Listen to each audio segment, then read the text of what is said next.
कहते हैं वक्त के साथ बदलना सीखो। अगर वक्त ने आपको बदला तो बहुत तकलीफ होगी। जी हाँ, बहुत समय पहले की बात है। जंगल के बीचों बीच एक जामुन का बहुत पुराना पेड़ था। गिलहरियों का एक परिवार उस पेड़ पर बहुत टाइम से रह रहा था। उस पेड़ पर उन्हें वह हर चीज मिल जाती जो जीवन जीने के लिए जरूरी थी, जैसे खाने के लिए फल, रहने के लिए खोखले तनों का आसरा जो उन्हें खतरनाक पक्षी और जानवरों से बचाता था। यही वजह थी कि गिलहरियों का वह परिवार वहां आराम से रह रहा था और किसी ने वहां से जाने की बात नहीं सोची थी।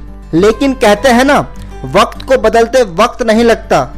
जो चीज शुरू होती है वो खत्म भी होती है। अब जामुन के पेड़ का अंत निकट था। उसकी मजबूत जड़ें अब कमजोर पड़ने लगी थी। जामुन के फलों से लदा रहने वाला पेड़ अब मुश्किल से ही जामुन खाने को मिल रहे थे। यह बुरी स्थिति थी और गिलहरी का परिवार इसे ज्यादा दिनों तक इग्नोर नहीं कर सकता था। सो अंत में एक मीटिंग बुलाई गई। सबसे बुजुर्ग होने के कारण अकड़ू गिलहरी इस मीटिंग का लीडर बना और उसने अपनी बात रखते हुए कहा, दोस्तों, यह पेड़ हमारी दुनिया है। यह हमारा अन्नदाता है। इसने सदियों से हमारे पूर्वजों का पेट पाला है, हमारी रक्षा की है।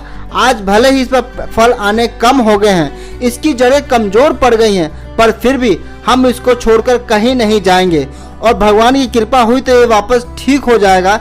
इसलिए हम सबको यहीं रहना चाहिए और भगवान से प्रार्थना करनी चाहिए कि यह पेड़ ठीक हो जाए।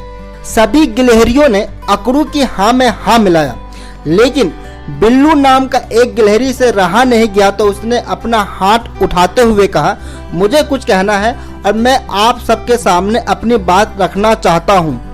क्या कहना चाहते हो, हम भी तो सुने। अकड़ू गिलहरी ने कुछ अकड़ते हुए बिल्लू गिलहरी को कहा। बिल्लू ने कहना शुरू किया, क्यों ना हम एक नया पेड़ तलाशें और अपना परिवार वहीं ले चलें, क्योंकि इस पेड़ का अंत निकट है। हो सकता है हम कुछ महीने यहाँ और काट ले, पर उसके बाद क्या? हमें कभी ना कभी तो यह पेड़ छोड़ना ही होगा। बिल्लू की बात सुनकर अकड़ू ने ऊंची आवाज में कहा, बेकार की बात छोड़ो बिल्लू। नए खून के जोश में तुम भूल रहे हो कि इस पेड़ के बाहर कितना खतरा है। जो कोई भी यहाँ से जाने की सोचेगा उसे बाज, लोमड़ी या अन्य जानवर मारकर खा जाएंगे, और भगवान पे भरोसा भी तो कोई चीज होती है। अकड़ू गिलहरी की बात सुनकर बिल्लू गिलहरी ने कहा, चाचा, खतरा कहाँ नहीं है।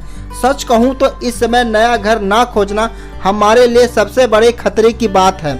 और जहाँ तक भगवान पे भरोसे की बात है, तो अगर हम इस बात पर भरोसा कर सकते हैं कि भगवान इस मरे हुए पेड़ में जान डाल सकता है, तो क्या घर खोजते वक्त भगवान हमारी जान की रक्षा नहीं कर सकता? आप लोगों को जो करना है करिए, मैं तो चला नया घर ढूंढने। और ऐसा कहते हुए बिल्लू जामुन की पेड़ को छोड़ के चला गया। बिल्लू गिलहरी के जाने के बाद जब कई दिनों तक उसकी कोई खोज खबर नहीं आई, तो अकड़ू गिलहरी सबको यही कहने लगा, मैंने उसे मना किया था जाने से, पर वो नहीं माना और बाहर उसको पता था कि उसकी जान को खतरा है और वह चला गया। उसने किसी की बात नहीं मानी, वह पक्का मारा गया होगा। बाकी गिलहरियों ने अकड़ू गिलहरी की बात सुनी, पर साथ साथ उस कमजोर हो रहे पेड़ पर रहना मुश्किल होता जा रहा था। इसलिए गिलहरियों ने एक और मीटिंग बुलाई। इस बार परिवार दो हिस्सों में बंट गया। कुछ गिलहरियां बिल्लू की बात मानते हुए खतरा उठाने को तैयार थी और बाकी अकड़ू के साथ बात मानकर उस पेड़ पर रहना चाहती थी खतरे के साथ। इसी तरह देखते हुए 1 महीना और बीत गया। जामुन के पेड़ पे लगे हुए फल गायब हो चुके थे। उस पर रह रहे गिलहरियां बिल्कुल कमजोर हो चुकी थी। अब उनसे कुछ नया करने की हिम्मत भी नहीं बची थी। धीरे धीरे अकड़ू और बाकी गिलहरियां मरने लगी। वहां से करीब 100 मीटर दूरी पर बिल्लू और बाकी गिलहरियां एक दूसरे जामुन के पेड़ पर हंसी खुशी अपना जीवन जी रही थी। सो प्यारे दोस्तों, मैं बस आपको इतना कहना चाहता हूँ, हम सभी किसी न किसी जामुन के पेड़ पे बैठे हैं। हम जिस भी इंडस्ट्री में हैं, जो भी काम या बिजनेस कर रहे हैं, वो धीरे धीरे बदल रहा है या फिर उसे करने का तरीका बहुत तेजी से बदल रहा है। इवन सरकारी नौकरी अब पहले की तरह नहीं रही। ऐसे में हम अकड़ू गिलहरी की तरह अगर बदलाव को एक्सेप्ट नहीं करेंगे या फिर कि बदल रही कंडीशन को इग्नोर करेंगे, तो खुद को नई परिस्थिति के हिसाब से नहीं ढालेंगे, तो हम बहुत ही जल्दी खतरे में पड़ जाएंगे। सो डियर फ्रेंड्स, आज के लिए बस इतना ही। मैं आपका दोस्त गणेश कुमार अभी के लिए आपसे विदा लेता हूं। मैं मिलूंगा आपसे अगले वीडियो में। तब तक के लिए जय हिंद, नमस्कार।